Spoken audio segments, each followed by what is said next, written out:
ৰাতিপুৱা সময়ত বেটাকেইটাক freshener up কৰি ধুনীয়াকৈ খুৱাই বুৱাই শুবলৈ দিওঁ। তাৰপিছত মই নিজেও ধুনীয়াকৈ ফ্ৰেছন আপ হৈ লওঁ, কাৰণ তাহাঁতি শুই থকা টাইমটোতে মই যিহেতু টাইম পাওঁ।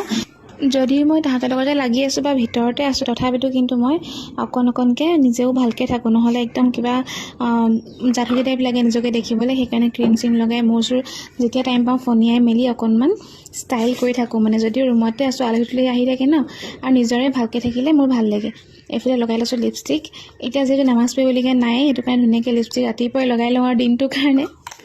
এতিয়া মই পাছবেলা সময়ত তাহাঁতৰ গোটেই ধোৱা কাপোৰখিনি এনেকৈ জাপি জাপি ৰেডি কৰি থ'ম, একদম বিচনাৰ ওচৰত, যাতে মুতিলেই যাতে মই চেঞ্জ কৰি দিব পাৰোঁ। আৰু এইফালে বাপেকৰ ডিউটি দেখাম ব'লক। মোৰ ডিউটি হ'ল এইখিনি ভিতৰত। বাপেক কি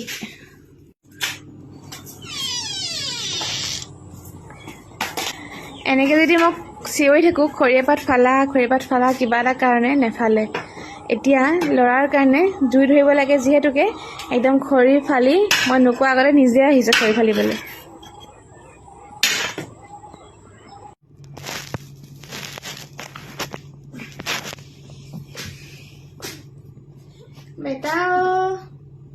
বেটা দুটা কি কৰিছে